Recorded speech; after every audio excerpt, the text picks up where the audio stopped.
is going on, Naish? Welcome back to Get in the Trunk. Season 6, Episode 17. 3 seasons long, we've been playing the Impossible Landscapes campaign, and I gotta say, some of you that may have read this adventure would know this, some may not, but you can kind of feel it coming.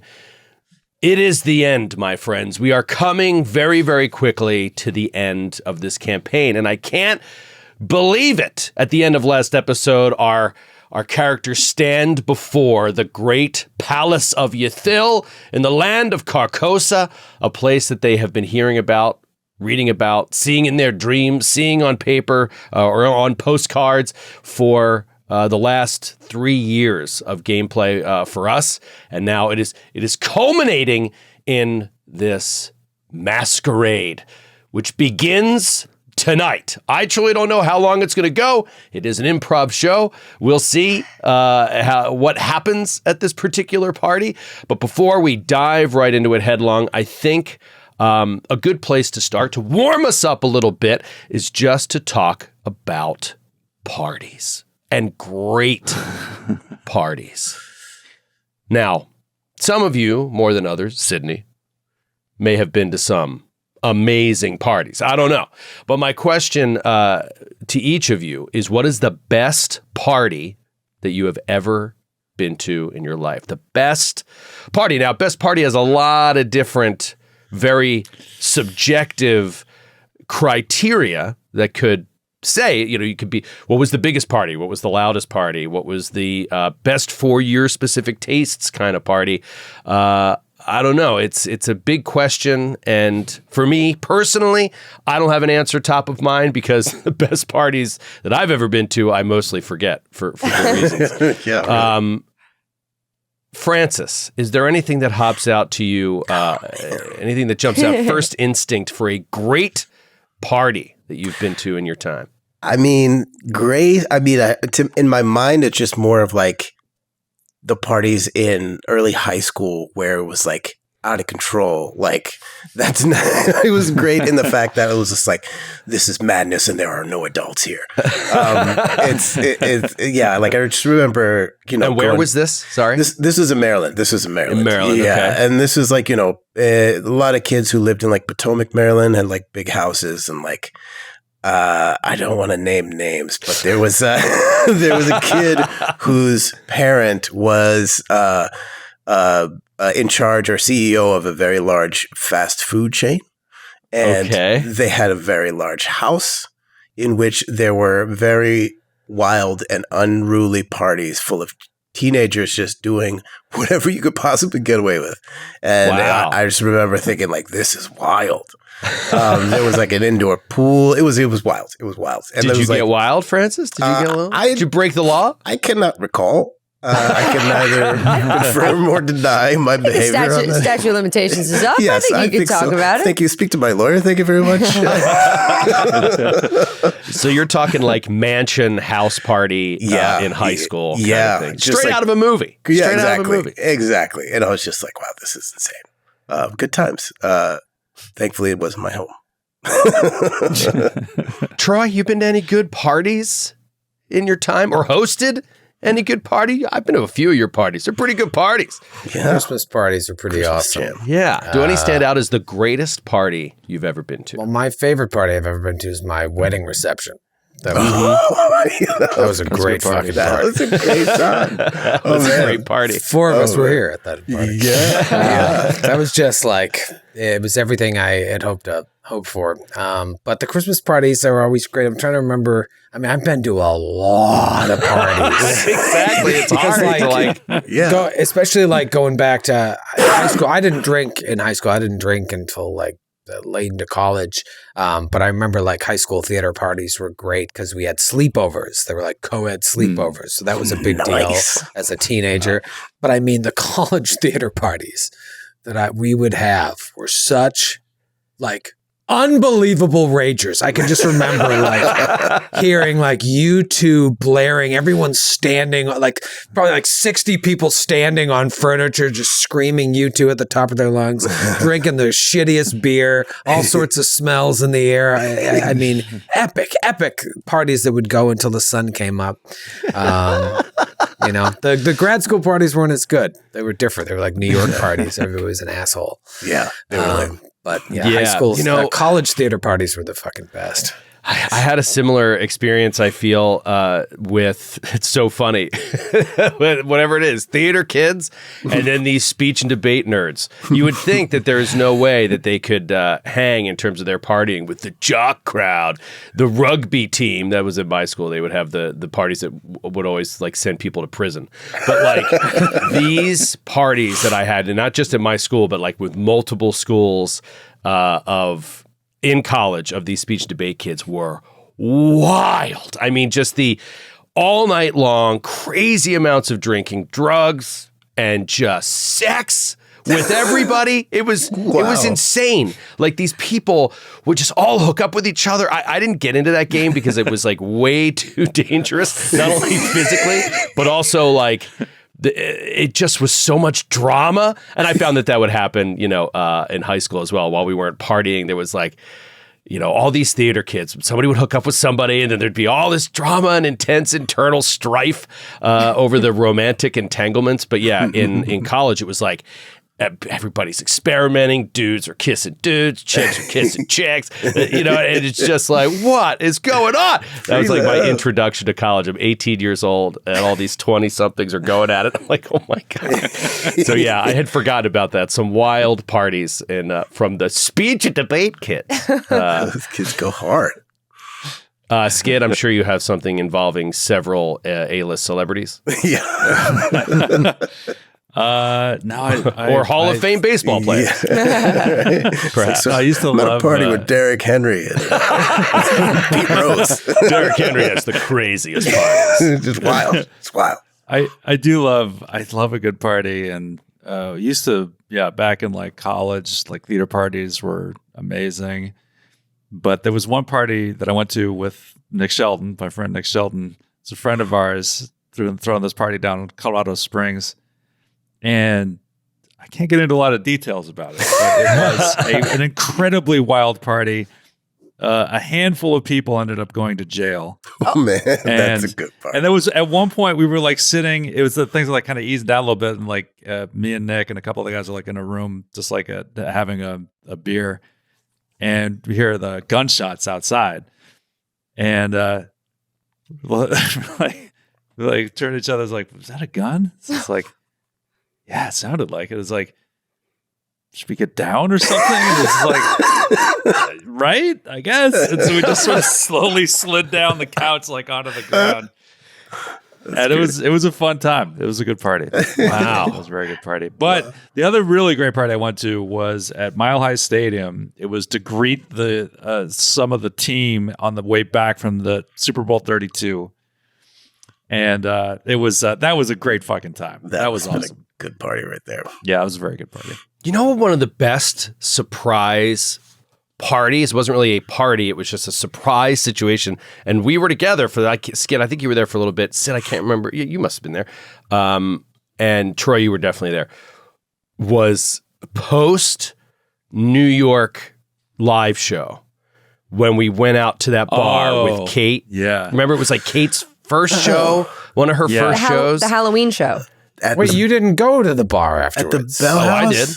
Did you? Oh, Troy doesn't remember. No, I was sitting at the bar with Francis. Yeah, I remember. I thought you were like, I'm tired. I'm going to go home. Maybe that was another year, but it must have been another year. There was a DJ, and the DJ was absolutely killing it. I know which one you're talking about. It was not in the the Bell House was Kate's first one. Okay, this was Gramercy after this Gramercy. This was Gramercy. We went to that bar, and a bunch of the Naish showed up. Yeah, that party was awesome. This was like first year. It was COVID year, and we were just all caution to the wind. Everybody living was like primed just to go ripped off. masks off, threw them in the air, just like everybody fist pumping, dancing. I mean, my sister had the night of her life. Oh, that's right. I've never seen her have that much fun. That's great. It was going nuts. Party. It was so great. Yeah, I love a great improv party, right? So it's not planned. You didn't send invitations. You just all went to a bar, but the chemistry all came together.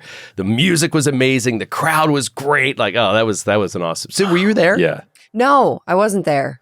Oh, man, if that was... I don't remember why. You that was had to post-COVID. skedaddle after the show. You and I had a hotel in the city.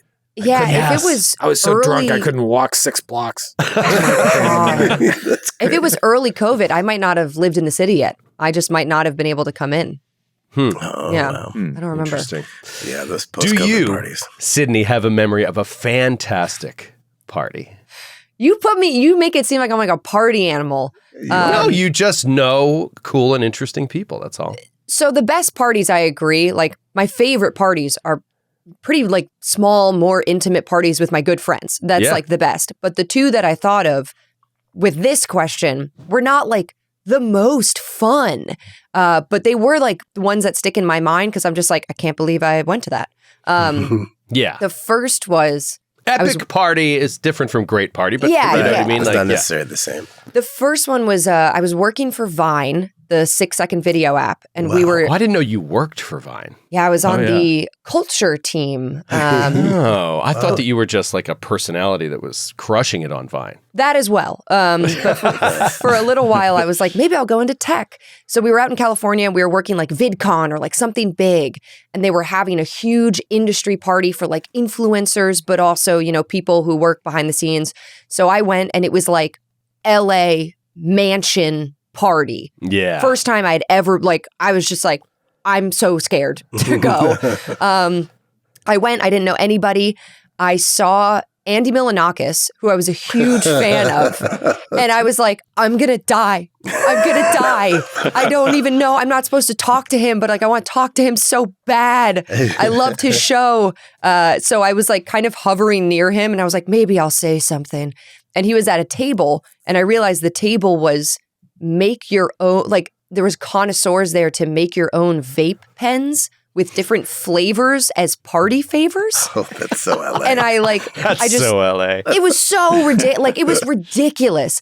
And I made like a vape pen. They were like, what's your preference? And I was like, I don't know anything about anything. They were like, Captain Crunch cereal, it is.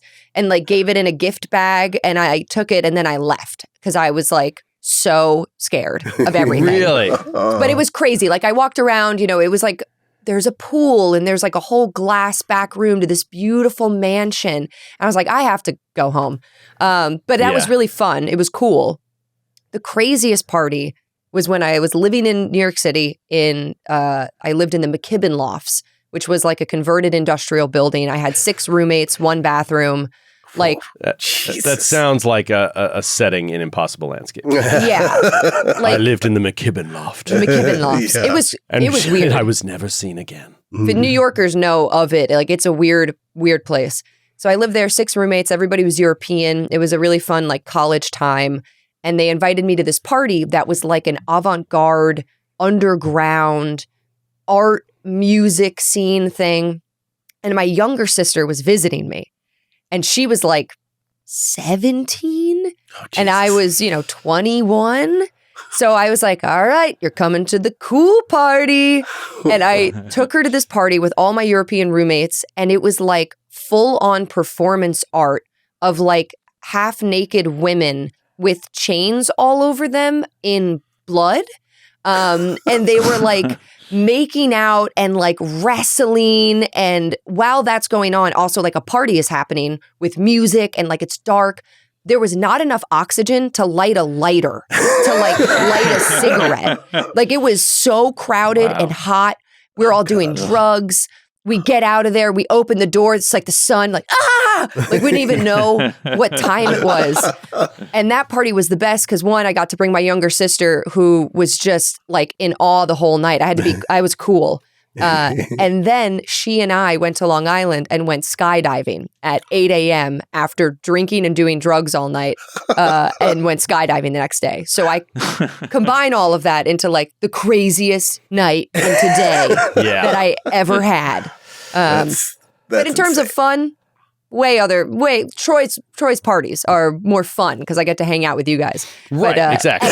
epic. Exactly. Yes. We had a bounce house at my Christmas party, and there were more adults in it than kids. Kate and I were dunking on the 5-year-olds. Dunking on that net in the bounce house. In the bounce house at Troy's. Own that bounce house. That was awesome. You know who had great parties was Matt Ambrosia. He used to live in the city with like 4 other dudes that were all like, and they're like 30s, and they would throw these amazing parties in this apartment in Hell's Kitchen. And I remember once speaking of underage people, I was coaching in speech and debate a kid from the college I graduated from, and he was up in New York staying at my place, and we were like working stuff. He might have been 19 or something like that. And I was like, you want to go to this party? And I took him to Ambrosia's apartment, and it was just like, that was a frat party. Like it was all beer pong and music and just great crowds. Just really, really fun. Smashed into a Hell's Kitchen apartment. Smoking cigarettes out the window or on the fire escape. It was really. He had great parties. But yeah, I was like, once I was into it, I was like, it's illegal that this kid is here, and I should not have done that. It makes no sense, and I'm an idiot. But he, I'm sure, had the time of his life. Anyway. Let us return to our adventure. This party, man, what to expect? I don't know. I don't know, of course. So we're going to dive in and just see what happens.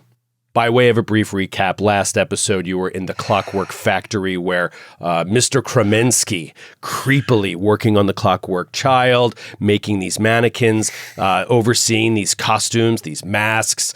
You guys really don't delve into too much like, why are you doing this or what is all this stuff doing here? It seems pretty self-evident to you, at least. You assume that these are sets and props of the great play. Roger seems to have some sort of epiphany that it's like, I do not have control of anything I do right now. I am a character in the play, and so I will put on my costume. That of a clown. Bobby starts to be called by Mr. Kremensky, Colonel William Walford. So he starts to take on his father's persona in a way, something maybe he always truly wanted. So he dresses in this military garb, this ceremonial military garb with flashy, all of his chest ribbons candy. and chest candy. Yes, exactly. With a samurai mask and a katana, just amazing. Vicky starts getting very upset. She says she can't do this. She starts to come to this realization that perhaps everything in her life has been some sort of illusion that has been crafted and put in front of her by this king in yellow. Things that she once thought were people or loved ones might have been marionettes, puppets that were run by by someone in Carcosa. And she starts to cry and says, I just can't do it anymore. I just want to get out. But she remembers she needs to leave with her son, and she believes her son is with Abigail. Abigail told her she can only keep him safe for so long. She has to get to the party. Did she have the bottle? She dresses in a gorgeous lady of the court dress from the 1600s, basically. And what was your mask? Oh, I can't remember your mask. Porcelain doll mask. Yeah. I can't wait to see the artwork on this. Let's hope there's artwork one day. Porcelain doll mask and this beautiful blue gown, right? It's a blue gown. Neil is the one who holds this bottle. The bottle of J.C. Lintz has his name on it. You've heard this name now for a long time, and this seems to be culminating in this masquerade party. Neil holding this bottle and giving himself over so fully to this that he believes art is truly at this point uniting with life in such a way that he believes he can craft life itself and honestly manifest anything he wishes from his own artistic mind. He has never been happier. It's very interesting.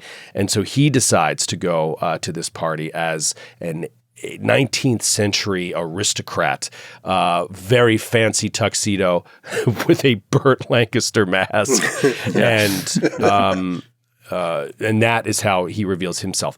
And last we left you guys, you walked out of the Clockwork Factory toward the palace into the gardens that precede the gates of the palace. And in those gardens, you recognize the Washington Square Park. That seems to be what these gardens are. It's as if Washington Square Park, what it actually is the gardens of the Palace of Yathil just placed into the middle of New York City. In that garden, you recognize the tiny clown, at least Roger does, by the fountain in the center, same place that he was at 20 years ago when you first met Agent Marcus and got the rundown of a missing artist named Abigail Wright. You see this clown.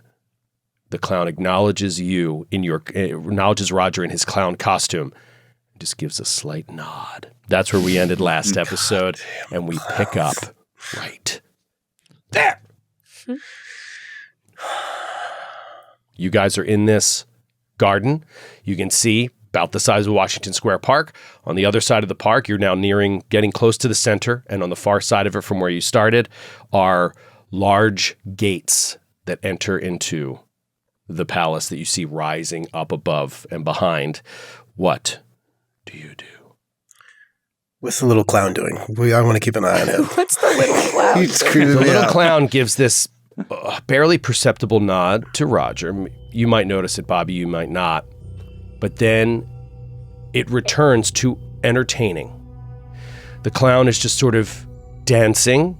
It has a little music box that's playing a dirge, and it is dancing and entertaining 4 guests.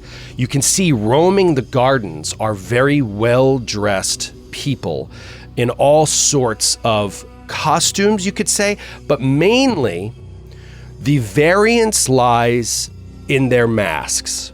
Most people are in some sort of 17th to 19th century fancy party garb, whether that be dresses, tuxedos, whatever, finely dressed, but they're wearing a variance of masks. Anything you can imagine is covered by these masks that they're wearing, and they walk among the gardens, laughing, talking, flitting about. And slowly you could see most making their way towards the gates. In fact, a small line is forming at the gates as each time they arrive, you get the sense that they're being checked before they go in. And that might be creating a little bit of a line, but other people are not in a hurry to get up there, and they're just walking around and enjoying the gardens. Remember, it is also evening. This is all lit by the moonlight of double moons. So it's actually kind of bright with the 2 moons, but it is night. And the clown is entertaining. Some people have stopped and are laughing. Ha ha ha! Look at him! Ha ha ha!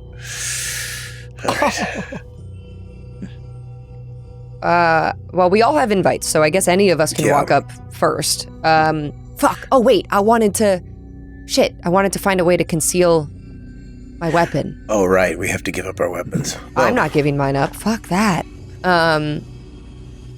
I would like to... Yeah, you know what? I'm just going to stick it down like the front of the pants.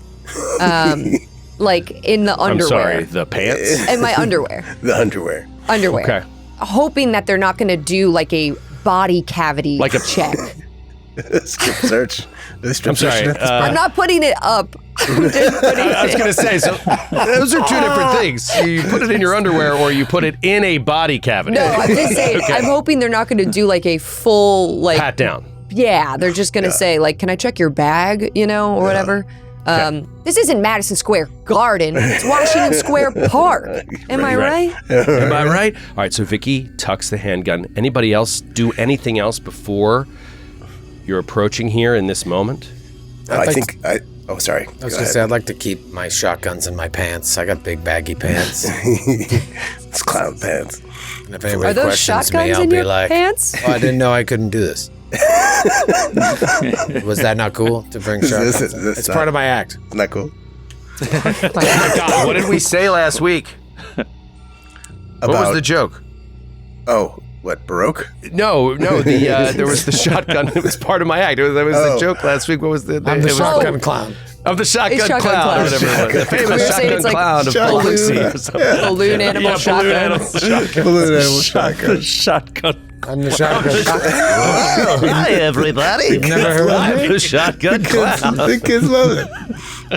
Hi, kids. Okay. Did you guys have morning clowns where you grew up? Did you have like a morning show Yeah. hosted by a clown, like Yes. a local show? Oh, God. Yep. What? Do you Bozo the remember the clown. name of your? What was the name of your clown? Bozo. Mine was Bozo. Yeah. God, no. I Oh, didn't so know. it was a syndicated. Bozo was national, yeah. Oh, maybe. Yeah. Bozo Okay. the clown. Did you have a special private clown? We had a private clown. We had a regional clown, Blinky the clown. Wow. Blinky. Who hosted Wow. a daily thing. Yeah. And on your birthday, you send in $5 and he'd read your name. Yeah. We had a local regional clown. His name was That's great. Bozo, and he was he'd do these like public access like Oh, so he was like a licensed clown. yes. like He's a the franchise. licensed Okay. clown. Talking about totally under the table clowns here. Talking about Your clown and my unlicensed. clown are not I'm the talking same. about proprietary clowns. This is a different story. It's undocumented clowns completely. I'm totally not important. Not important. Sorry. Just checking. That's great. Are you guys talking to each other at all? Or are you in complete silence as you walk through the gardens? Well, I think Bobby is just like totally taken on this role of the colonel and is like just like focused on getting inside the palace. Like that's his main goal. Like he's even just like kind of ignoring everybody that the other the rest of the team, just focused on getting in there, and he's like rigid, ready to go. He's ready to relinquish his sword even. He's ready to go. He wants in. Okay. After Vicky tucks her gun in, she does want to walk up to the clown. Which one? Not Roger. Hey, Now I got Vicky. great. Now I got to say this the whole night. Excited for the Not party. Roger. The tiny clown. Is this clown a I can't remember from the last episode, sorry. Is it a puppet or is it just, it seems like a little clown? You walk up to the clown. I walk up to the clown. God, it's the stuff of nightmares. As you get up close to it, it's dancing in these kind of strange herky-jerky motions, and you thank don't you. see any strings. You don't see any hint that it's marionette, but it is a little bit difficult considering how heavily costumed it is Yeah. and face painted and everything like that. So it does make it harder, but you don't see any strings. Could be And clockwork. it's, yeah, could be. Vicky walks up and she's going to look at it closely and she's going to say quietly, but to the clown, Henri? And it keeps dancing. Stops, looks at you, tilts its head slightly to the side, stares a little long in your direction, and then keeps dancing. And And Vicky, gives you no response, makes no sound. Vicky just almost laughs like a chortle as she recalls fucking Henri Goes to the Park, which was the book Yeah. they were reading in the library Right. about the clown in the park, which was this fucking clown. And she's just kind of like laughing, and it almost seems like she's with that group of people like laughing at this clown like performing. And then like as you start laughing, it starts to jerk a little bit more and like pick up its dance, like, oh, hey, like it starts to get this like extra energy, like it's feeding off of you or something. And then it just sort of like stops and goes like, puts out a hand to you, and like out from underneath its sleeve comes a little red rose. And it just like holds it up to you.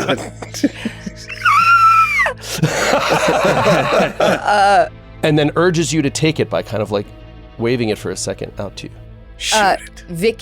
Vicky does like a royal like curtsy as she in her like little gown, and she reaches her hand out and plucks the rose from the clown. And the clown bows deeply to the ground and then comes back up and just like starts to dance again.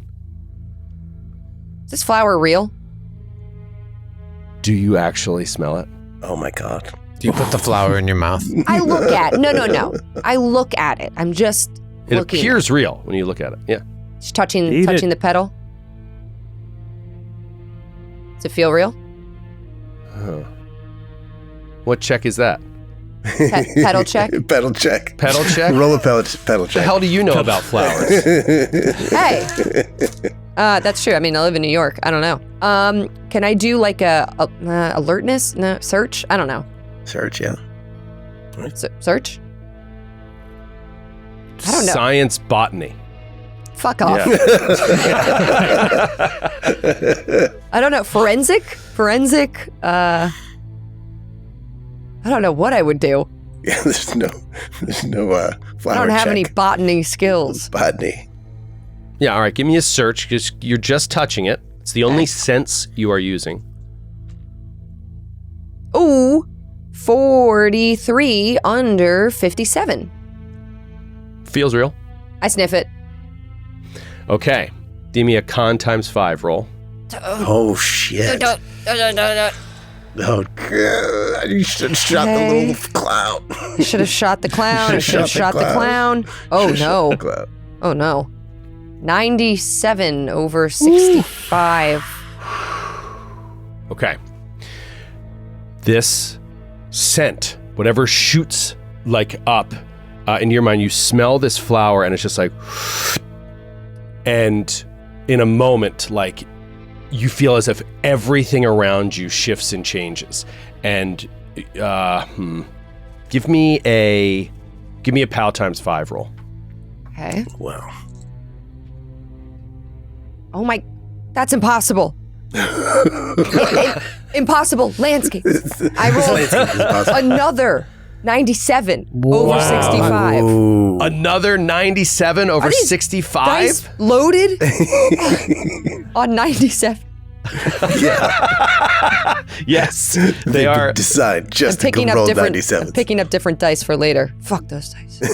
They are loaded towards 97. Okay, so you sniff, and as you open your eyes, you have been transported completely. There is no garden, there is no clown, there is no park.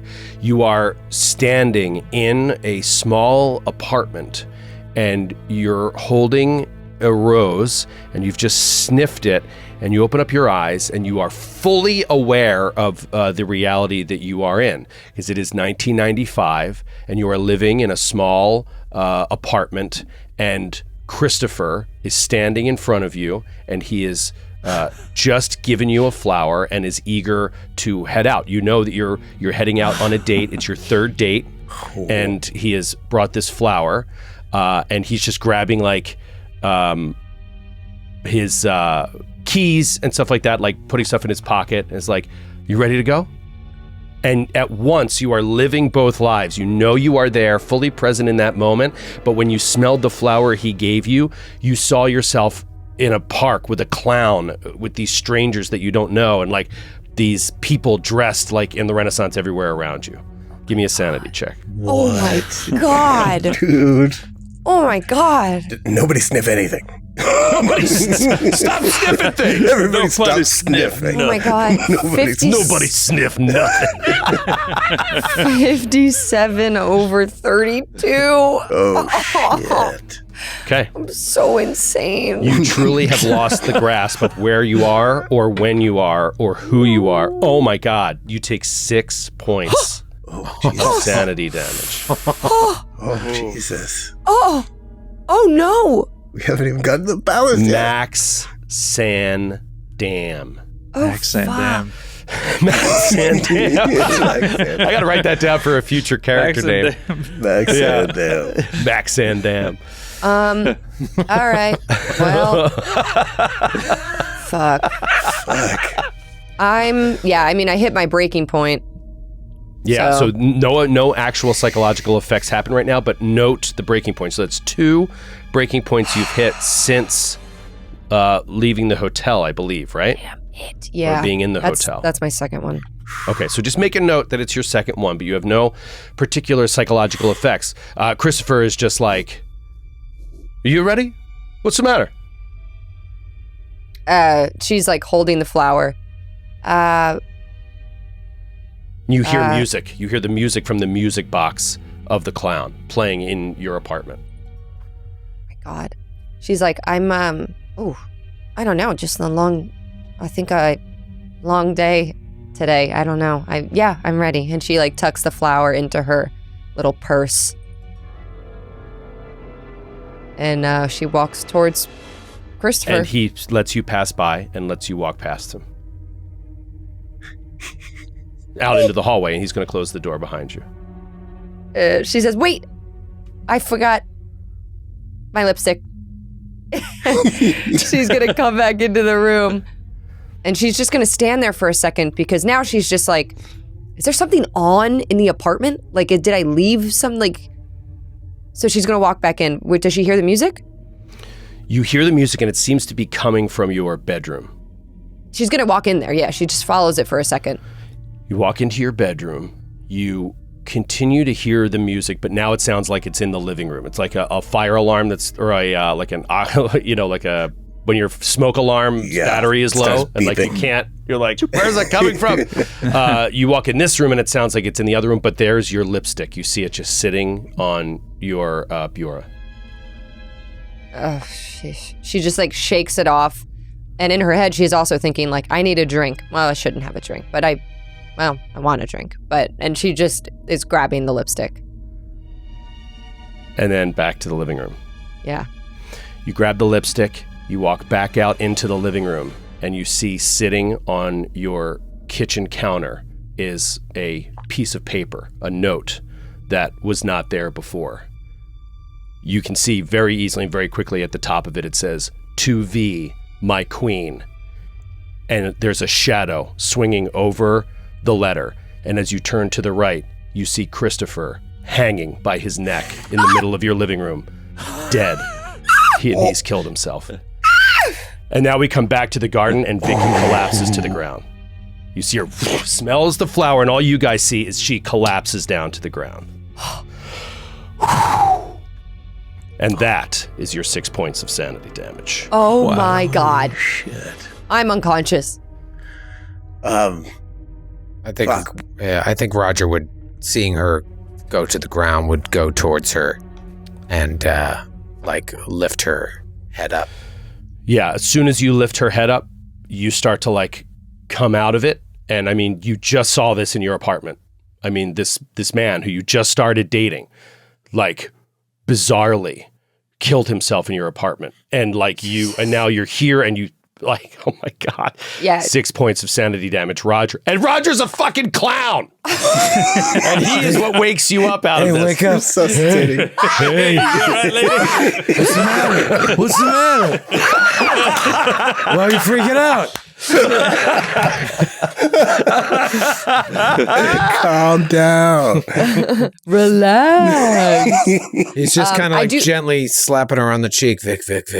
Hey. And I think when she comes to, she's like absolute, like when you wake somebody up from a nightmare, she is absolutely freaking out, jerking her body, like pushing you away. She's breathing hard. She's like not screaming because her throat feels really, really dry. She just like is panicky and trying to like wriggle out of your arms, Roger's arms. And he's like, it's cool. Hey. It's been a while since I had to pick you up off the floor of a party. It's all right. It's not Christopher. No. He's dead.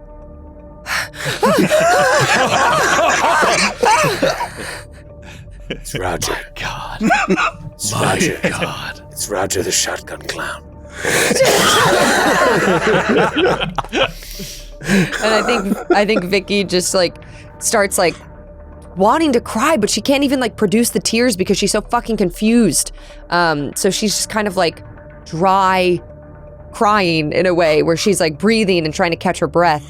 And she slowly stands back up with the help of Roger. And she's like, it was 1995, right? I saw Christopher hung himself. Listen, you're making a scene. There's all these people looking at you in their masks. Don't touch anything. Pull it together. Everything's been leading up to this. Gotta stay in control. You're driving the car. I'm driving the car. And she feels like herself. I'm here, okay? She feels her gun in her crotch. Gun's there. She feels her face. Her porcelain mask is askew. She turns it. And Roger starts to go through with her the, like, panic attack calm down that he did with her 20 years ago when she ran out of the McAllister building and sat on the steps. Like, counting her breathing, holding the breath in. He just, like, repeats it verbatim with her. And you guys are on the steps outside of the McAllister. And it's that scene is replaying again, but both of you feel as if you're there and in this garden, in an otherworldly garden at the same time. I think that actually gives Vicky comfort. It was like the first time Roger showed that he really cared and spent time with her, and she does calm down in this moment and in that simultaneously in the same way that he helped her back then. Okay. I'm okay. I'm okay. I'm ready. She looks back at Neil and Bobby. It's like tears. She looks pale as fucking shit. Are they ready? Bobby's just watching this whole thing, just stone-faced, and he just goes, "Are you done? We have a mission to complete." Samurai mask. Katana.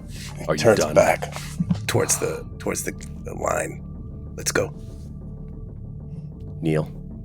Bert. Neil kind of cocks his head at her, wondering, because it's like the power that he had as a surgeon sort of pales in comparison to the power that he feels now as like an artist slash, manipulator of reality. So like he thought for a second, he's just like wondering if he should go up and check on her medically. But instead, he turns around and he sort of like lifts his hands up to the sky, and he's going to try to manifest a soundtrack. The score from Dances with Wolves, the John Barry score, is going to manifest it all around us. Okay, give me a sanity roll. Sanity check. Great. We need theme music. Yeah, 84. There you go. This music begins playing. Perhaps it's like coming from the music box of the clown. It's like the track changed, and now it is this. I don't remember that theme. I'm sure I'd recognize it if I heard it. But it's a symphony, right? Like a score. It's like Aaron Copland style, kind of like symphonic. Yeah. Okay, soothing, beautiful. Da. Awesome. And Vicky's starting to feel better. Roger's starting to get her better. Bobby's like, are we doing this or what? And do you start walking up to the gates, Bobby? Yes.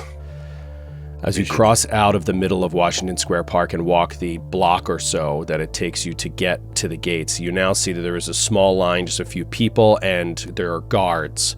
The guards are wearing these beautiful red jackets with gold piping along the shoulders, with golden, with bronze or gold buttons down the front, and they all wear golden lion masks.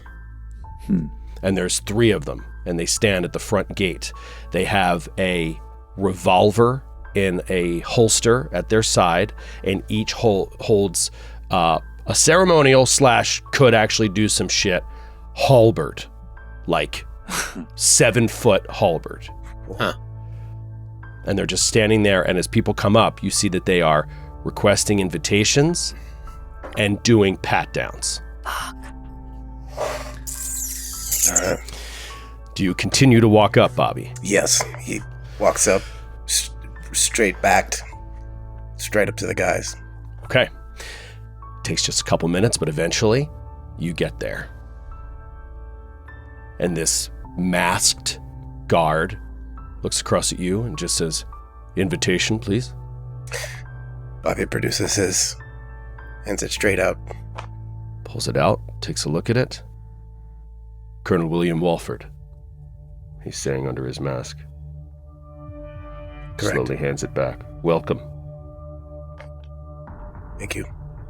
Your weapon, is it real? It is. And he undoes the buckle, very ceremoniously holds it up in front of him. He holds his hands out. He takes it, turns to the guard next to him, and says, "Tie, please." And this guy pulls something out of his back, like a pouch that he has on his back, and he does this quick little like leather strap thing that has some sort of like locking mechanism on it that's really hard to explain, but it basically wraps it just around the tip of the hilt where it meets the sheath and ties it so that it is not able to be pulled out. And then he hands it back to you. He says, "This is part of your costume, but it must remain peace-tied." Very well. Ties it back up. And enjoy the party, sir. And he steps to the side. He steps through. Bobby starts to walk up. Who is next? Or are people just leaving and running away? I'm going to walk up. I have nothing to hide. You have nothing, Neil to, has hide. nothing to hide. Yeah, he confidently strides up, flips out his invitation. A brief pat down. "Excuse me, sir." Boop, boop, boop. "Thank you. Enjoy the party, Neil." And you walk past. Who's next? I'm gonna adjust my gun. I'm going to... Speaking of parties and like party tricks, this was a party trick people used to do to get like into clubs or like on a party bus where they didn't know you had alcohol. You'd put it in a small water bottle, and then you wouldn't put it like up, but you would squeeze it like between your thighs and just walk, it's kind of slow. And then they would pat you down and it would be right in between your legs. So she is going unless they ran all the way up. Yeah, unless they Inappropriately. spread your legs inappropriately. Mm-hmm. And she's wearing a big poofy, this is like a Renaissance dress. Of course. So she's going to adjust it between her thighs and then very demurely walk up, saunter. Do a little shake. Barely moving her feet apart from each other. Very demure. And she'll say, this is how they walked back then. This is how they walked back then. She's just saying that to the air. This is how they walked to herself. This is what they did. Hello. You walk up. "Good evening, ma'am. Your invitation?" Pulls it from her bosom. Sees it. "Victoria Ricci." "Excuse me, ma'am. We'll have to pat you down for weapons. And now I need a stealth check. Plus 20%. Okay. Taking some good moves here, but so plus 20%. Okay. Oh, no problem. Oh, 20. Oh, fuck. No. Even with the 20, that would be 34, and I got a 43. If only that was reversed. So you got a 43 over 34. Yeah. Okay, so they're patting you down. And she says, "Here, dunk," as it falls out from between your legs and hits the ground just under your skirt. Guard steps back. "What is that, ma'am?" Vicky, "Sorry, ma'am. Could you please take one step back?" Yeah, she tries to slide it with her foot. And she takes a step. Slides it. Okay, give me a stealth check at minus 40%. No! I mean, it's ridiculous. They just heard something land there. Fine. I can't, but also, even if you're successful, I'm trying to move things along because I'm thinking, what if it's successful? Yeah. Then what do you do? Yeah. You still have to get it, right? Fine. Right. So she very demurely slides her skirt over the top. She slides her skirt to the side, and he looks down, and he sees a gun. Oh. Like a modern handgun, a Glock, just sitting on the ground between your legs, and she goes, "Oh, that's strange." Oh. It's the sound what's her face makes in the Titanic when she throws the necklace. She goes, "Oh." How curious. And he says, How curious. I'm sorry, ma'am. No guns allowed. He bends down, picks up the gun, turns to the third guard, and he says, gun, hands it over.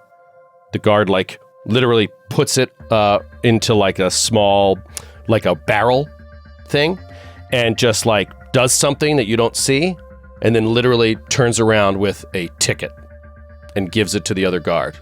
And the guard is like, you can pick this up on the way out. And she takes like, it. Completely calm, completely cool. Doesn't think it's weird at all that you tried to bring a gun in here between your legs. Makes no mention of it as something odd. It's like he's just checking your coat. That's the vibe. She puts it in her bosom. And he's like, enjoy the party, ma'am. And Vicky nods. And she'll like shoot Roger a look, and then she walks in. Roger walks up, and this guard, I mean, he has a mask on, so it's kind of hard to tell, but if you just see through the holes, like into his eyes are saying, what the fuck?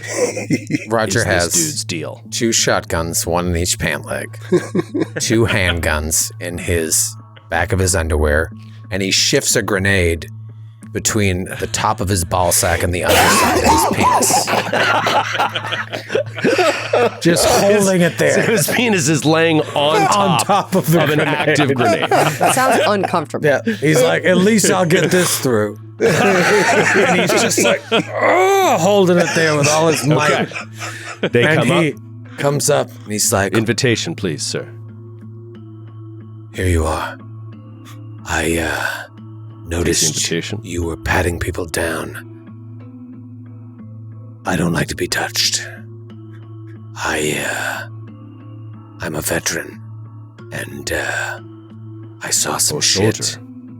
And if I'm touched, I might have a episode. I assure you, nothing about me is real. He turns and like looks at the other guards. Give me a persuade roll. Oh, Roger's got Yes. amazing persuade for a guy with a 5 charisma. All right, 21%. Oh boy. Better than I thought. Well, it's not bad. Oh God. 72. It's nowhere close. Nowhere close. It's nowhere close. He hands the invitation back. He says, sorry, sir. It is policy. No weapons allowed. We just need to do a brief pat down and I'll be very gentle. So I'll use very quick. Stealth, as I like. He sees how big you are. He's a little bit frightened at the prospect, and so he's going to very lightly go through this. So go ahead and add 20% to your stealth. Actually, do not add 20% to your stealth for the shotguns. You can add 20% to your stealth for the handguns and the nade. All right. Which we don't need to describe again where it is. Vicky is fuming.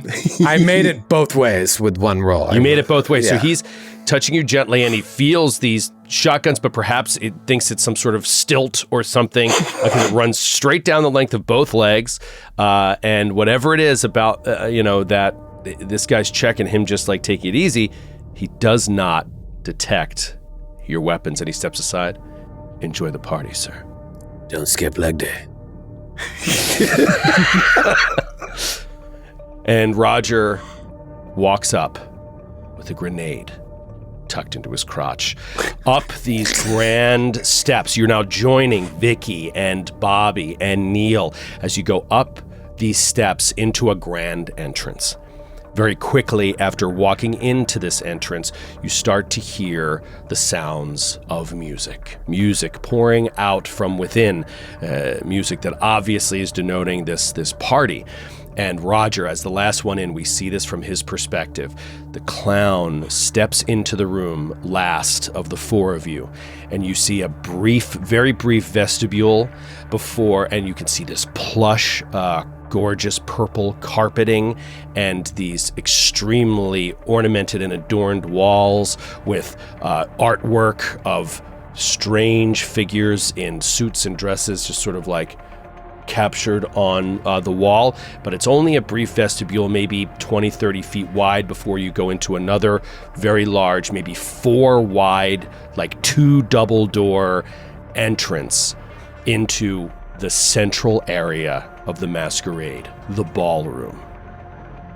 As all 4 of you cross over into it, you see a massive room filled with, at the least, hundreds and hundreds of people crammed in, even into this massive space.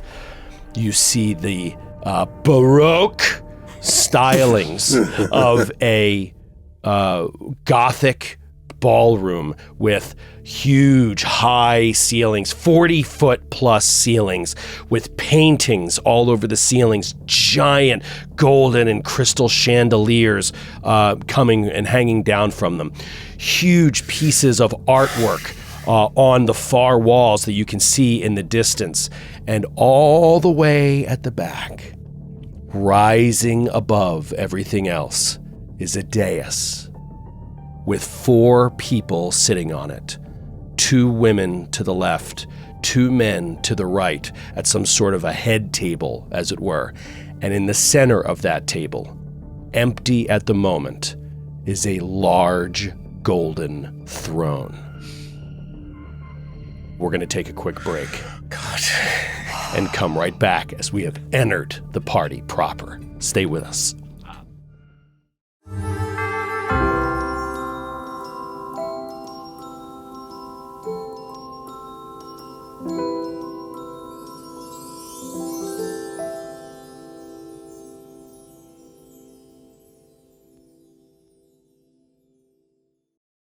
Welcome back. The party has begun. It has begun. All 4 of you have stepped through the threshold to enter the ballroom itself. Music playing over the din of conversation that you hear everywhere.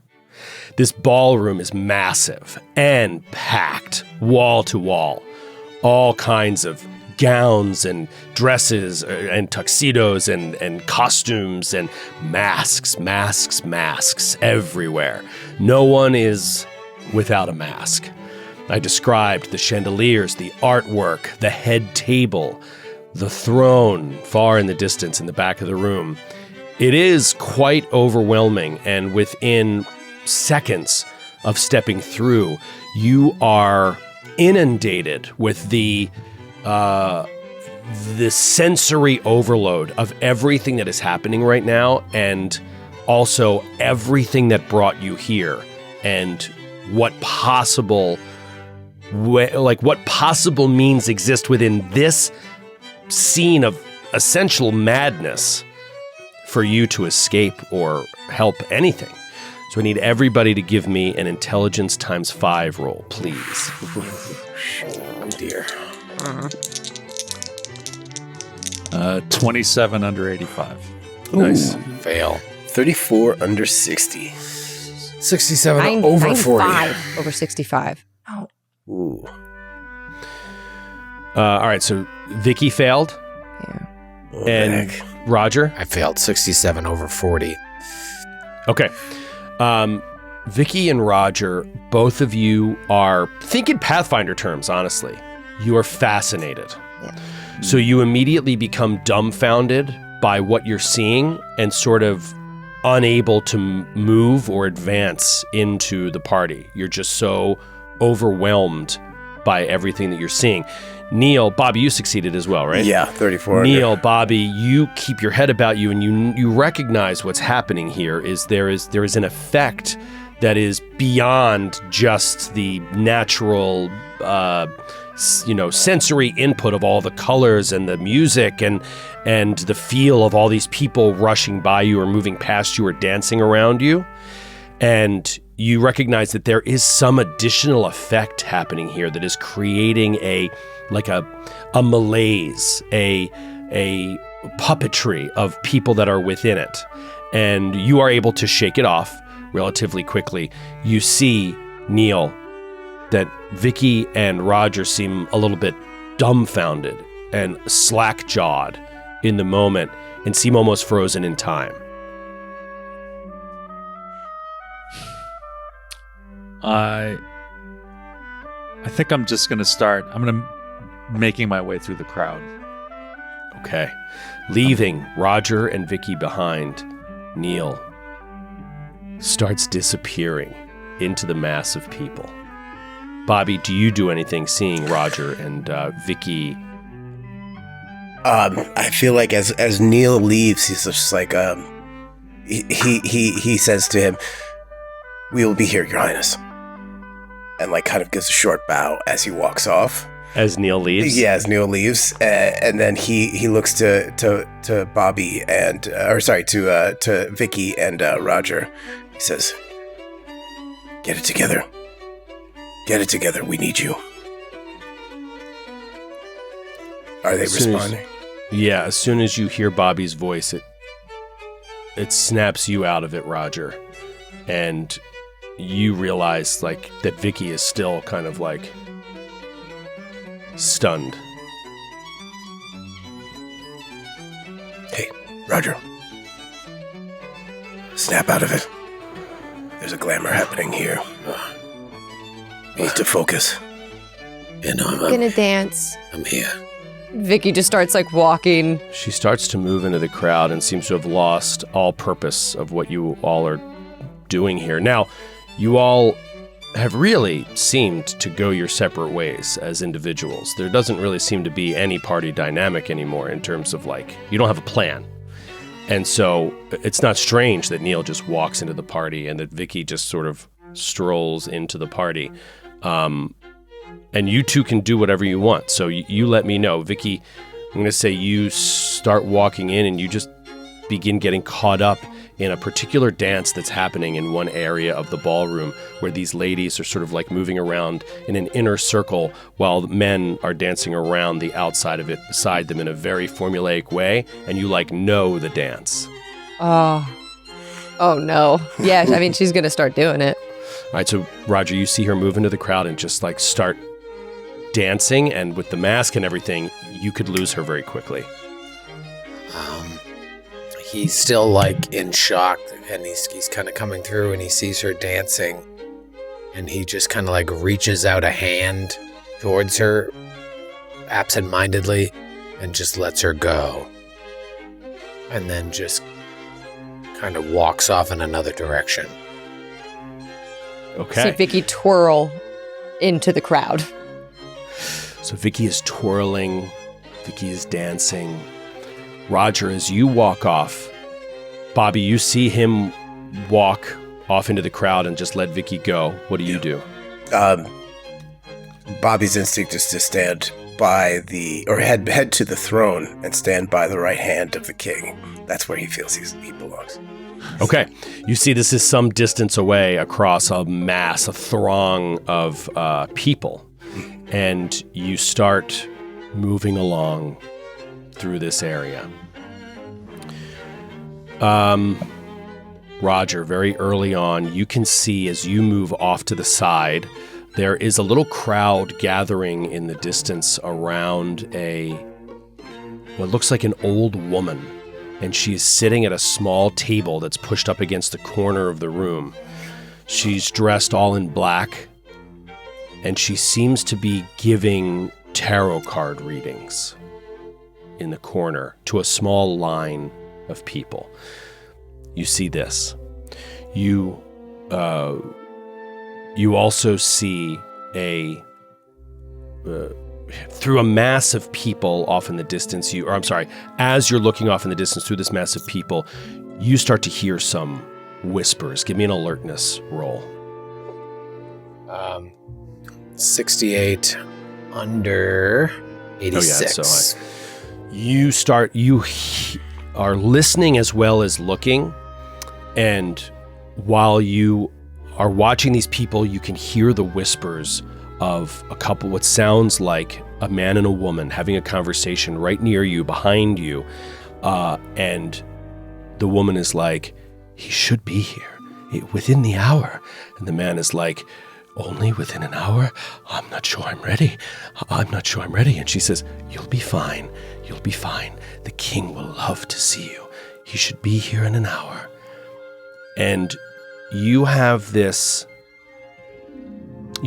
feeling after all that you've been through that being here in this space when the king arrives is a bad thing. And you can't quite explain it or put your finger on it, but you have an alertness that lets you know that there's an inherent danger to letting that happen if, in your mind, your goal is to escape. And so it's kind of like the dance on the night floor. It's like once you go there's no coming back. He's kind of remembering that. Exactly. And you feel like you're on a timer. Is there a way to get out of this general area, a place where Roger feels like he's safe from that? You start to move through the crowd, searching for exits or side rooms or something like that, and we will cut away from you. Okay. We cut to Neil, who has walked deepest in and was the first to walk deeper into the party. Neil, is there anything in particular you're looking for, or are you just taking it all in as you move through? Yeah, I'm really just kind of taking it in, getting a feel for what's happening here, and getting closer and closer to the throne.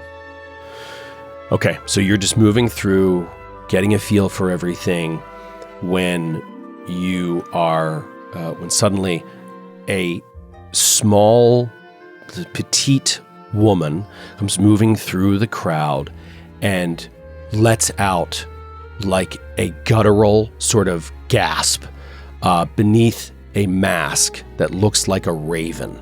It's like a raven mask. And this woman in this gown is just like, makes this sound and just pushes through a couple people. She's small enough to like make that work. And she slides up in front of you and grabs your two arms, your upper arms, just above your elbow. She grabs your two arms and her eyes are wide. You can just see barely through the mask as she looks up at you and she's like, and she's like in stunned silence for a moment. And I just look at her and I say, unhand me. And she lifts her hands off of your arms and she says, Neil, it can't be. Is it you? And you recognize the voice and the countenance of Fran, your friend who was lost many years ago to your memory. Back in 2007, she was found dead of an overdose in a parking lot, an Arby's parking lot in Illinois, I think it was. Oh my God. And she is at this party. How did you get here? She's kind of whispering under her breath. This mask between the two of you. And he's kind of shocked out of his illusion for a moment by this. He's genuinely surprised. It's like, what happened to you? I don't know, but I've come to the party. I've made it. And I feel as if I must meet the king. Why are you here? Why have you come? And kind of re-enters his state. He draws himself up. He like taps his cane down on the ground. He says, I am the king. And he holds out his other hand. He says, come. Wow. She reaches out a hand, takes yours, and you start walking her like closer to the throne. And let's go to Bobby. Bobby, you are moving through the crowd, and you He's headed towards the throne. He's just going to stand by, like almost like the King's Guard, basically. Yeah, you're just behind Neil. Takes a while to work through this crowd, but you also begin to hear these vague whispers of anticipation. The king's arrival. He's coming soon. He'll be here soon, they say. And does this have any effect or impact on you at all? I mean, no, he's just focused. He already anticipates the king's arrival too, so he's just kind of like... He's looking forward to the king's arrival. Yeah, he's like, this is my mission. He's like, I am here to stand at the right hand of the king.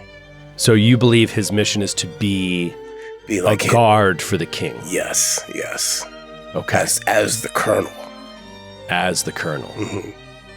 As the colonel. As the colonel, you're walking through this military garb on, and this young man starts backing up and bumps into you as you're walking. He was a part of a dance, and he sort of like breaks out of the revelry for a moment and turns to look at you. He's of a height with you, and he's wearing a white porcelain mask along the top, but the bottom, it does have a mask, but it's like black with these like over-exaggerated teeth lines that come over it, and it's like a witch doctor mask. And he has this costume on underneath it that these strange, like torn fabrics that are rolling over one another. And he stops and stares at you like almost in shock.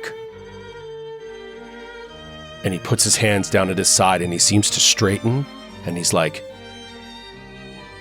Colonel? Sir? And it sounds a little bit strange to you, but you recognize your own voice. What? So, okay. It sounds like it's you. Oh. Okay. Gross. Okay.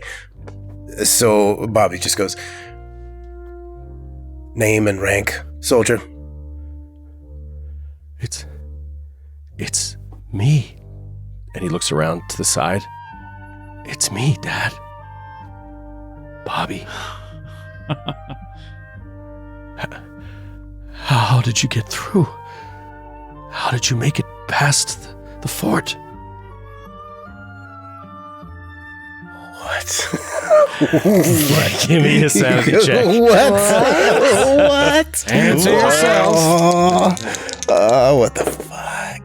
Oh God, that's terrible. 89 over very, very, very low. It was like 22. You What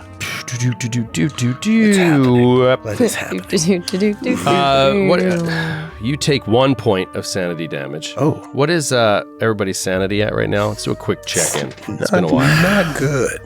Roger's at And 58. all we've done is lose. 58? Yeah, it doesn't even seem right, but I use the same form every week. I'm at 21 right now.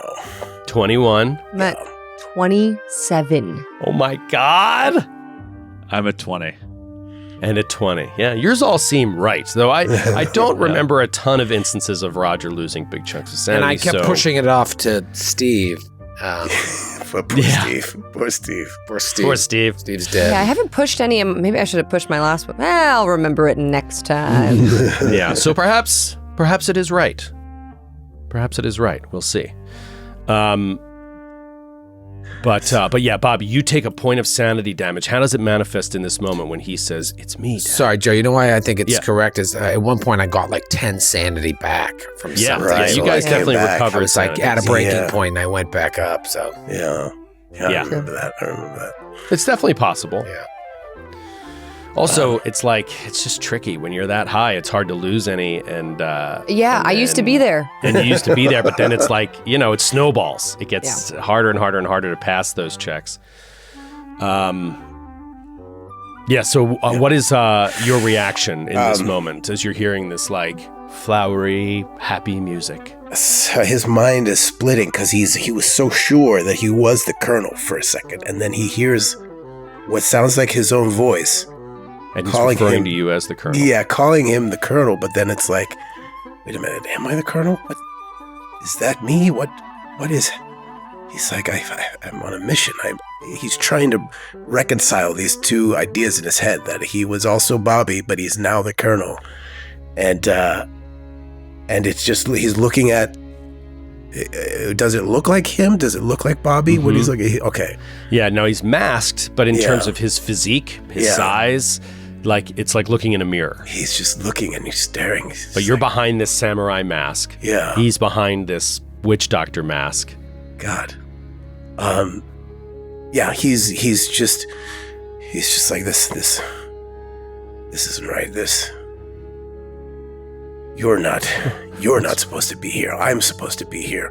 You're not supposed to be here. I'm sorry, Colonel. Don't give me your excuses. You just get in line. Wow, Do what you're told. You're acting like your father right back at you. Yeah. It's so heartbreaking. Cycle continues. Yeah. And he looks, sort of like taken aback but unsurprised. He stiffens his form and says, "Yes, sir." And kind of turns to the side to leave, and then he's like frozen in place for a moment. If you follow his eyes, you see that he looks across and you see the unmistakable, enormous form of Roger Comstone moving through the crowd. And you see that Bobby stopped and is frozen, staring at this clown. And he starts to like back away in fear. And then he just starts to like hide and slips off into the crowd as far away from Roger as he can move.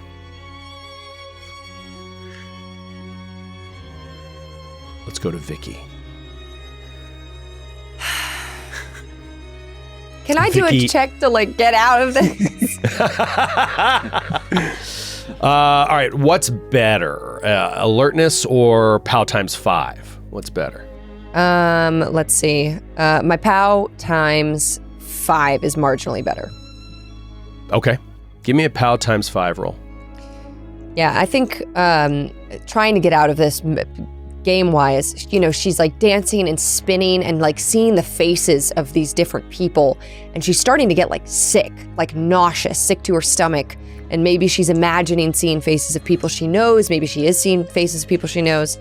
Let's see if she can end this charade. Yes, 39 under 65. Okay.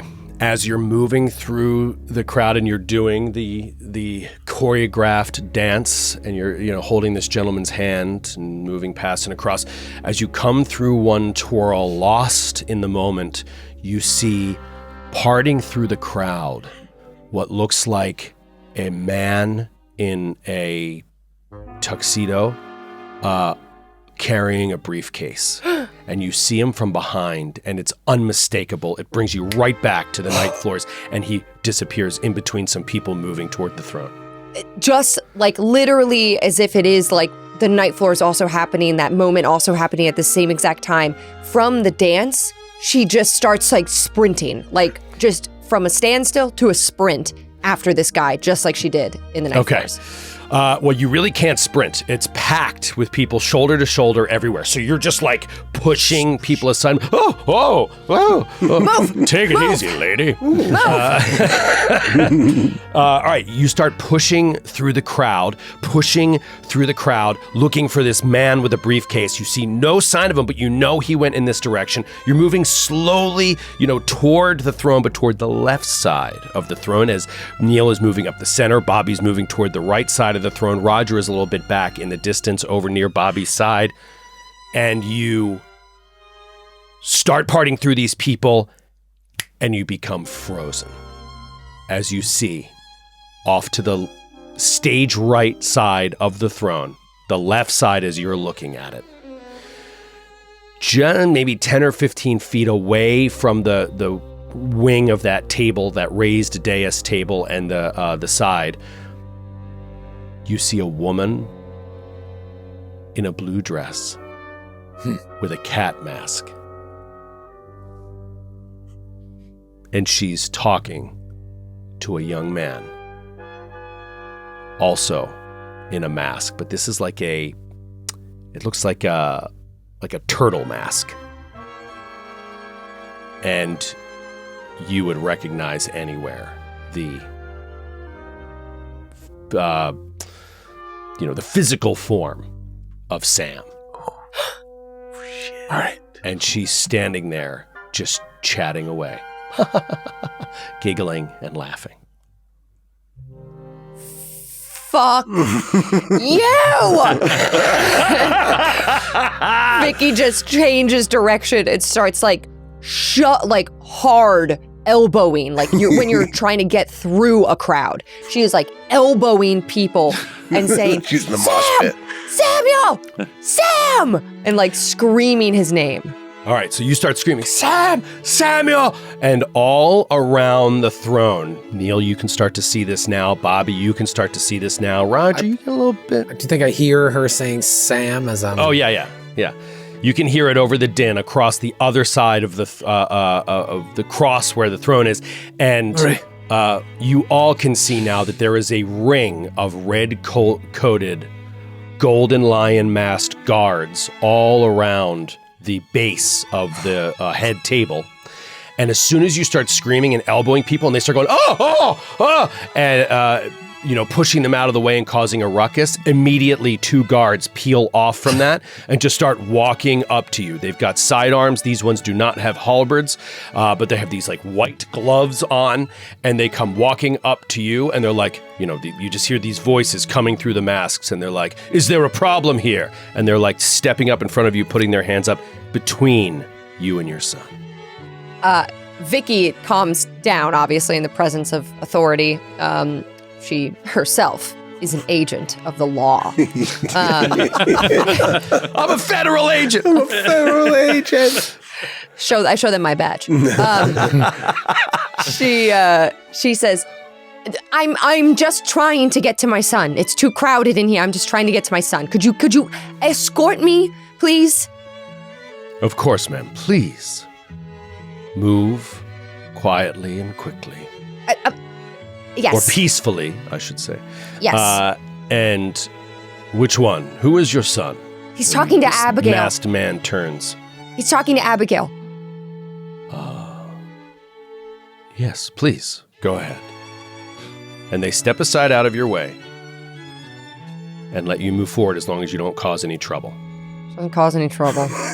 You see the 2 of them have turned and looked at you, Abigail and Sam, and you guys all see this brief commotion. Might break you out of whatever you were doing a moment ago. And you start walking toward them. And Sam is like, Mom? What are you doing here? Sam, come here. And she's just and trying. He walks up to you. Oh, she just hugs him. She hugs him. Oh. She sniffs his hair. And smells like him and feels like him. And he hugs you back. And he just kind of says in your ear, how did you get in here? I was trying to find you. She's holding his face, and she wants to try to lift up his mask to see his face. Mom! And he kind of pushes you off of his face. His mask is a little cockeyed, and he straightens it again. And slowly, Abigail walks up behind him. Abigail, right! In this cat mask. She walks up next to him, and you see her ever so delicately slip her arm under his and just kind of hold it close to her as she almost nuzzles up against him. And she smiles at you. And Sam's like, Mom, I want you to meet Abby. This is Abby. She's my friend. Oh. And he has like a conspiratorial smile. Oh. What do you do? What did I do? I don't know. Dude. I don't know. Vicky says, Abby and I actually know each other. And she looks at Abigail. And she gives you this like kind of this weird, bland smile. She just smiles at you, and Sam looks back and forth. You know each other? And Abigail's like, I've heard of her. We've never met in person. Oh, cool. I was, she like is trying to look away from Abigail, but also like, it's crazy seeing her. She looks back at Sam. I worked on a case. Abigail went missing and I had to find her. And now I did. Mission accomplished, she says, smiling. I'm so glad you've come. Perhaps we could speak for a moment? And she like lays a hand gently on Sam's shoulder, lovingly. Oh. And she says, could I just speak with your mom for a moment? Just the two of us. Just the girls. And he's like, yeah, sure. And he steps back, and you see that he's looking like a grown man in this atmosphere, especially with a mask on, but you know him to be a boy, right? I mean, he's just started college, but he, in this scene, looks just like everybody else. She slips her arm out from him and beckons you, like, off to the side. Abby is banging your baby boy. Okay, so Vicky's gonna follow Abby, but first she's gonna hug Sam again, bring him in close, and she's gonna whisper in his ear, Roger is here, he's dressed as a giant clown. The most horrifying phrase anyone could hear. What? I know, it sounds, I know, he's dressed as a clown. Find him, I love you, Sam. Find Roger, okay? I love you. And Sam, he just starts looking around in this strange turtle mask. He's looking around. And she looks again at him and she's like, find Roger. Yeah, Mom, I heard you. Yeah. Now, Sam. Why are you freaking out? Just do it, please. Yeah, okay. And he starts to turn away from you. And you start walking over toward Abigail. Pulling the two of you aside, we'll cut off to the side with the two of you. And as you come over, she like maintains this smile and she says, did you bring it? And Vicky nods. Where is it? I don't have it. And her face changes, perplexed for a moment after what you just said, that you brought it. One of us does. Who? Murnau. And she turns, she glances off. Yes, go ahead. Oh, as she's saying that, and then Vicky wants to kind of snap her attention before she can wander off to go find it. And she says, you will help us get out of here. Because we brought it for you. Right? You brought it for you. No, we brought it for you, Abigail. I was just helping. I was simply giving you a way out. Yes, right. The way out. We want to get out of here. You should. You should. That's why you need the bottle. So what is the next step once you have it? What do we do? Once I have it. No. Once you have it. You have to get it from Murnau and give it to J.C. Lintz. And she smiles again. No, I thought you wanted his bottle. I don't know what J.C. Lintz is. Oh, he's around here somewhere. He carries a rather bulky briefcase. You'll recognize him. Deliver it to him, and you can go. Why? Because if you don't, we're all staying. And not just Sam and I.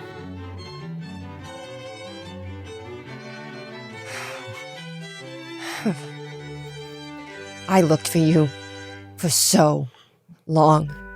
I looked for you for so long. And now that I found you, I wish you were dead. Don't say such things. Don't wish someone unhappiness simply because they want something different from you. I am where I've always wanted to be. I am where I belong. And I think Sam is coming with me. I will kill you myself if you touch my son again. Her smile doesn't break. She says, "You have no power in this place. I am allowed close to the king because I am close to the king." She kind of like looks up at this throne that rises up above everyone. It's the centerpiece of the whole room. He will be here soon. And if you are here when he arrives, you'll stay with us forever. So if you want to leave, and if you want Sam to go with you, give J.C. Lentz his bottle, and the way out will become clear. And Vicky does like a courtly, deep curtsy. Huh. A brief laugh escapes her lips. And she does the same, and curtsies back. And Vicky's gonna walk away. She needs to find Murnau now. She needs to find Murnau now. She needs to find Murnau now. She walks away calmly and then starts like... Roger, you are moving through the crowd and you see an unwitting young man just standing around looking, trying to search for someone, and you saw this whole conversation happen. As soon as that scream happened and you looked over to the side, you witnessed this whole thing. Now, you don't hear what they said over there, but you see Sam peel away and he's looking around. And I'm trying to find a way out of this area so that I'll be safe. Oh, I'm sorry, I forgot. Yeah, so you were trying to find a way out of this area. I would say that I heard her and I probably watched this all go down. But like my initial But I had forgotten, thing, your main objective was finding a way out. So give me a search roll. Nah. 61 over 30. All right, so you fail a search roll, and what you end up doing is along the sides of this ballroom, you see there are some openings and small hallways that go off into these little offshoots. As you peel off into these offshoots, you see there are like small side rooms, and you see and they're all filled with people. Like there's people everywhere, and they're like little sitting rooms, or people are chatting, sitting around on couches and chairs, with drinks, cocktails, etc. And then there are, the rooms that you would see in a mansion, a sitting room, a library, whatever else, a whiskey or a cigar and brandy room, or whatever, right? Map room, a game room, literally a game room, right? Cards and billiards. Felt. Yeah, what is that? My God, why am I? Snooker. Yeah, exactly. Why am I blanking on the game with Baccarat? Like Baccarat, things. Right. All right, so no evidence of an actual way out. When you hear this, you look over, you see this conversation. Now you see Sam kind of like walking through the crowd, looking around. Do you duck him or do you move to him? No, he'll, realizing it doesn't seem like there's any place for him to go, he goes towards Sam. Murray. Okay. Murray. His head turns around as he hears Murray, and he's like, Roger. And he walks up to you, and he says, Mom said you were here. Why are you dressed like that? Steps back, like looks you up and down. I mean, it's a costume party, but it's not that kind of costume party. He's just staring at him. It's like, how did you get here?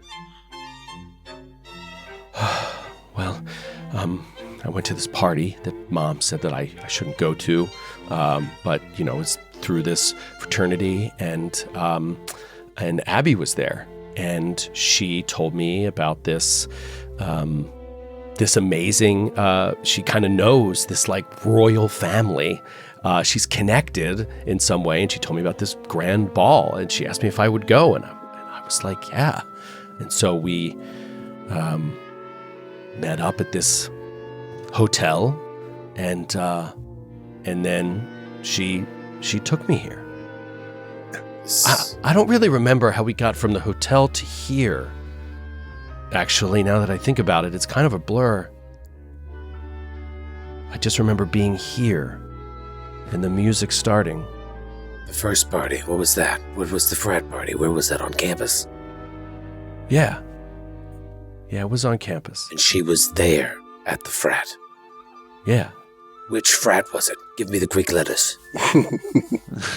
It was Delta Gamma Delta. Delta Gamma Delta? Delta Gamma Cheesecake.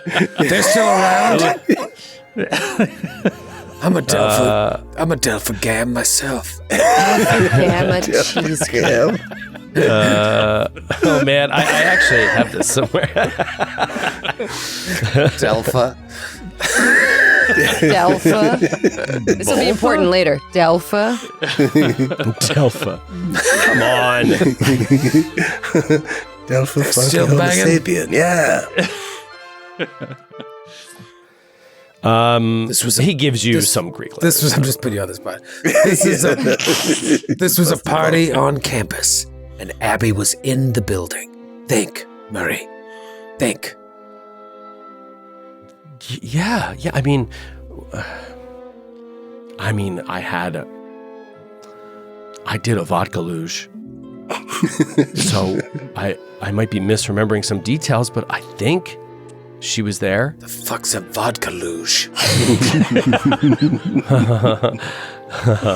Oh, Dad. And then he like catches himself like, and like sort of shakes it off. You gotta listen to me. Whatever is left of your brain needs to listen to me. This is a bad place, and Abby's a bad girl. Oh, Abby's nice. No. You gotta meet her. No. You gotta meet her. I have no interest in meeting her. Oh, come on, man. She's trouble. You haven't even met her. How do you know that she's trouble? Because we've been looking for her for decades. What?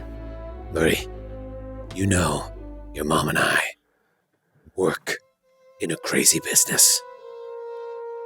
This place is a part of that. You can't be here. We've got to get out. Oh, and he like starts looking around like suspiciously. But she said she has to stay. She wants me to meet the king. She can stay as long as she wants. Roger. The king is a piece of shit. The king is going to kill everyone here. Your life is at risk. You sound real paranoid. Paranoid. I was the one doing ice luges. Ice luges? It's a vodka luge, Roger. God. Whatever. He starts looking around, sort of suspiciously, and is like, I mean, I don't want to go, okay? All right? I don't want to go. He like acts like he's standing up to you. puffs out his chest a little bit. I think you're a tough guy now. I think I can make my own decisions, yeah. Yeah. You do. Yeah, I mean, you were never around before. So suddenly now I have to start listening to what you say? It was your mother's choice, not mine. No. Well, I'm not going to be like you. Sydney's like, what the fuck? Sydney's like, what the fuck? You know she drinks, right? Oh my God. Oh my God, that's terrible. No! Don't go down that road, Roger. Vicky's standing with Abigail and simultaneously is like, I should not have told Sam to go talk to Roger. Unsupervised. You get all those presents I sent you every Christmas? Those chicks made out to your mom? Oh my God. She's been hiding and just keeping all the Christmas presents. Vicky, that is messed up. Oh my God. Yes, and. Yes, and. Yes, and. God damn it. He's like, well, I'm not going to be like you two. Abby and I we're not going to be like you two. We're going to stay together. And it's not dangerous. And I'm going to meet the king. And he turns around and starts to walk back toward Abigail. Roger puts his big meat paw on his shoulder and just holds him. And he can feel how tight the grip is, and he doesn't make a sound. He just sort of grits and bears it for a second. Back to you, frozen. Roger, let's go. He lets go. Sam slowly turns to regard you. And then moves back off toward Abigail. Neil, you've arrived near the front. You see a series of guards laid out in front of the throne. You're holding the hand of Fran, and she says, I don't think that you should say that you're the new king to them. Pointing to the guards. I don't know that that's wise, Neil. Whispering to you.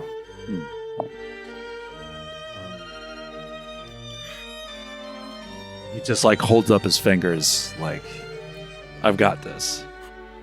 Silence. And, yeah. And subject. Yeah.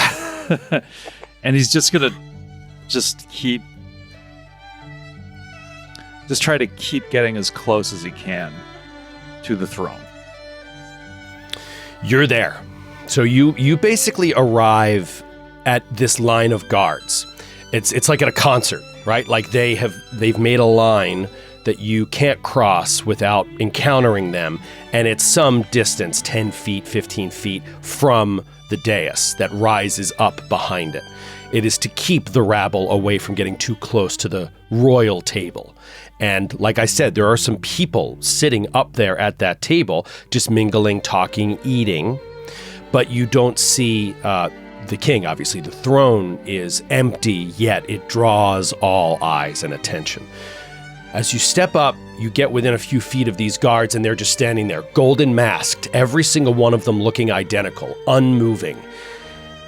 Neil, you notice, behind the throne, up on the wall behind it, is an absolutely massive and gorgeous painting of the gardens out in front of the palace. And you recognize your own work. You recognize some of the details. Wait a minute, I'm sorry. Am I mixing this up? I'm mixing this up. The thing you were working on in your apartment that was kept aside, there was a painting, right? Of some kind that you were working on. And I can't know. The garden one was the one that was Abigail's That was painting. the one that she made, yeah. That was one she made. Whatever it was you made, I can't remember if we ever got details of that. I don't think we did. But I remember it was the end of the season, and you were sitting beneath it. We saw it at the end of the season, the last moment of the season. Right. Yeah. We saw it at the end of the season. I don't remember the details of, what the artwork was. I don't know if you do in this moment, but Neil certainly does. And this piece of... I think it was like me, like, as the king, I think. Was there a crown involved? I feel like there was a crown involved. I think there was some kind of like crucifixion imagery or something going on. I can't remember. We'll have to go back and listen, but it is up and behind this throne. You recognize your own artwork. We can say for the moment that it is you as the king, but the face is vague enough in the way it's painted that it could be you, it might not be you, but it's not a perfect, whatever you call it, portrait likeness. But it has an artistic value to it that evokes a certain majesty, and you recognize your own work up there behind it. At that moment, Vicky comes through the crowd, and you are there with her now. Vicky, go. You're on stage. Lights. Neil.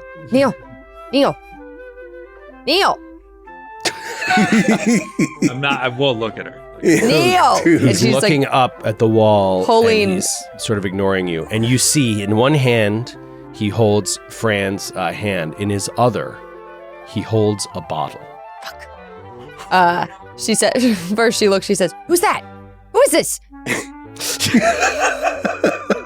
Neil, who the fuck is this? She leans over, past Neil, looks up at him. Neil? Looks across at you. I'm Fran. Vicky. Hi, Vicky. We're old friends. Oh. Really? Ow.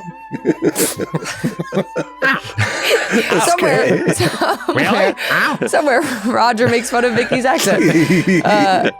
She's like, I gotta talk to Roger when I find him. Hi, I need this bottle that he has. Neil, wait, what is that? This is J.C. Linz's bottle, and I have to give it to him. Otherwise, we're not gonna get out of here, and we're all gonna fucking die. And she puts a hand on you, Neil, like on your chest. And she looks up and she starts like shaking her head a little bit. She's like, "Don't give it to her, Neil. You can't give it to her." Hey, I don't know you. You don't know me. Why? What do you know that I don't know? When she does this, when Fran does this, Neil has his cane. I think he has the bottle like in his top coat pocket. He has his cane in his I'm hand. sorry. Okay. And he like whips it down on her forearm with enough force to break it. Oh my God. We'll roll a check. Oh my God. You said you were. She said you were friends. 99. 99. Damn. Okay, so you do not succeed in breaking it. However, you do succeed in frightening her, and she lets go very quickly before you can do any damage, and she snaps back in shock at your reaction and looks up at you through this black raven mask, and she says, "Neil, I would never hurt you. Why would you do that?" He just reaches out his finger. It's like Dikembe Mutombo style. Just waves it. It's like, "You will not touch us again." And he reaches into his pocket and hands Vicky the bottle. He says, like, "I have no need of such things. Here." Just casually sort of pawns it off to her. Okay. And Vicky, you now have this bottle, gorgeous bottle, and engraved into it says J.C. Linz. And you see Neil returns to just staring at the throne. To your right, Bobby is in full military garb, standing as if he's one of the guards, looking out at the crowd after having dismissed his son for the nothing that he is. What do you do with this bottle? She's going to, first she's going to like peer around Neil back to this woman, Fran. She's like fallen away and has gone back into the crowd after this whole Dikembe Mutombo, incredibly disrespectful finger wave. No. Vicky's just kind of like, wait, why? Wait. And she's gone, and you have no answer to this question. Fuck me. Vicky is like looking around, trying to see where she sees Bobby. She's like, that's not helpful. She sees Neil, not helpful. She's gonna look for Roger, the big form of Roger. At least Roger might have some semblance of sanity left. Does she see his clown form anywhere on the horizon? This giant clown form. Scanning the crowd, you see this big side hair of a ridiculous clown in the middle of this Baroque masquerade ball. You see it as some distance away. Do you start to move toward him? Yeah. But wait. Just to the opposite direction of Roger, not far away, you see a man with a hefty, wide briefcase, standing and just still, unmoving, looking out at the crowd. There's J.C. Lintz, and there's Roger. Which way do you go? She's going to take the bottle, pull open her dress, shove the bottle down betwixt her bosom. And betwixt. And then all right, so a giant ass bottle is how big clearly is sticking out. Big is this bottle. Okay, It's like a 2-liter bottle of Pepsi. exactly. I'm picturing you, Sydney, in a ball gown, and here's a bottle of wine. Stick that in your bra, and no one will notice. Got a straw poking out of it. Good visual gag from Sid for those who want to tune into the YouTube. Okay, so she's going to just hide the bottle, not walk up with it like in her hand, but she's going to move toward J.C. Lintz. She turns away from Roger and moves toward J.C. Lintz. You walk up to this man, and he's standing there with the briefcase, just scanning the crowd, and he's wearing a plain white mask and just scanning back and forth.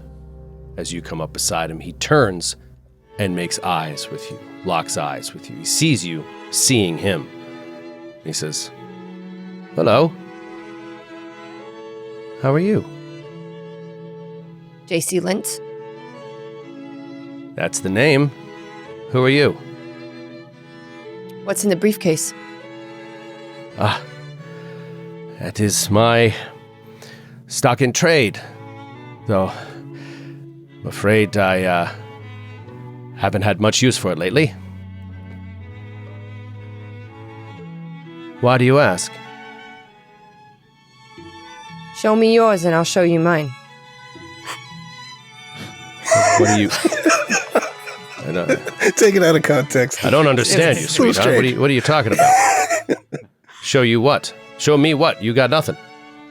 I have something. Wait, you have a giant bottle in your bra that I can see from here. Don't look. My eyes are up here, bud. My eyes are up here.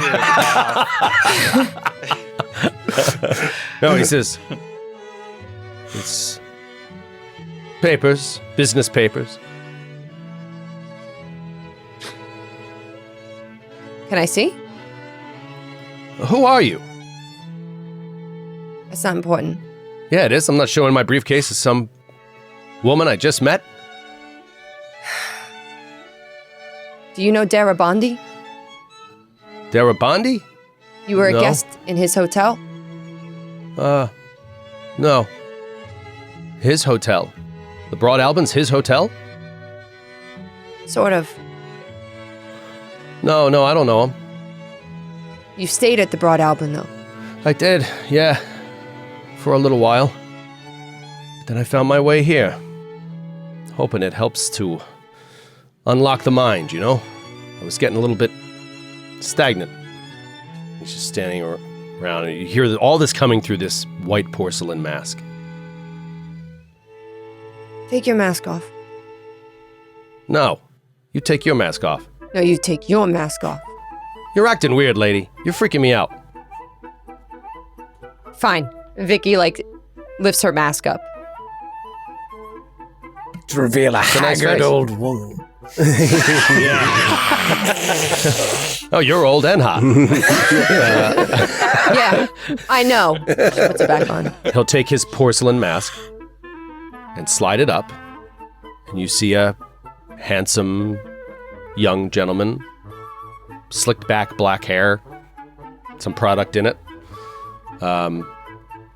Not amazing teeth, but okay. But otherwise, pretty handsome dude.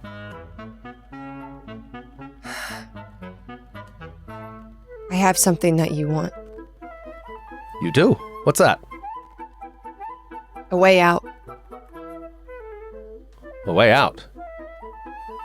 Do you want to get out of here? Is that your plan? Well, I think I'd like to meet the king. It's supposed to be a revelation of an experience. So I'm not going to go until after that. You don't even know. Eventually. You don't know where you are? I'm at the Masquerade. I'm at the palace. What are you talking about? Why the fuck are you so important then? Why are you yelling at me? What? Come all I'm this not way. important. I'm nobody. We come all this way and for what? I don't know what to tell you, lady. To give you I never your... met you before in my life. I'm not important. Why does your bottle matter? Why does it matter? My bottle. You know where my bottle is? Yes. Where? Where is it? Why do you want it? Well, why does anybody want it? That's what I'm asking. I need to get to the core of myself. I need to understand who I am and what I'm capable of. What is it, the fucking patsu? You drink it? What is it? The patsu? I ain't drunk no patsu. I don't understand. I thought if we found you that you would tell us how to get out. Who's we? Fuck you. I don't have to stand for this. Yeah, I don't have to stand for this either. I'm going to find Roger. And baffled. Completely baffled. What is happening? This NPC watches you walk back into the crowd. He takes like a heavy sigh. It's like, takes like a handkerchief out from his suit. He dabs his head. Jesus Christ. What the hell was that? What the hell's wrong with this dame? What the hell's wrong with this dame? We'll turn to Roger. As you're heading toward Roger, you get your alertness pings off, and you get a distinct, very eerie feeling. Your spidey sense goes up, and you turn, and you see a man that stands out. And I mean stands out in a big way. This man, it's hard to describe. Larger than you. Larger than everyone in the crowd. There is a certain magnificence about this man that is so overwhelming. And this is just after Sam walked away from you. He parted through the crowd, and then over kind of in that range, you notice this strange man. And before you can really zero in your eyes on it, this shocking chill goes through your entire body as you realize it is the King in Yellow. You know this, but somehow you don't understand. There is no pomp. There was no introduction. There was no grand entrance that you can remember. This king is hidden among the crowd. It looks like a monster, but it has these large golden robes draped over it. And this strange mask that as you try to define it, almost forces you to turn away. You immediately have a feeling that approaching this figure could be the end of you. You also know immediately that you also immediately feel as if you are, the best way I can describe it is looking at the sun. So like you see this and almost immediately you must turn away because it strikes your psyche in such a way that it begins to damage you. So you immediately, sorry, give me a sanity roll. Oh, man. 49 under 58. That is a success, and you take 6 points of sanity damage. Jesus, the successes are worse than the failure. On a success, you take 6 points of sanity damage as you feel the presence is here. It is in the room, and you can't, look at it. And as you're looking away, like something out of a nightmare, you can feel that it is coming toward you. You feel it moving through the crowd and getting closer. You're stunned and frozen, and your eyes can't rise to it. Your death, your end, all the questions about how this was going to come to pass are all happening and all rising to a crescendo right now, and you can't even look the threat in the face.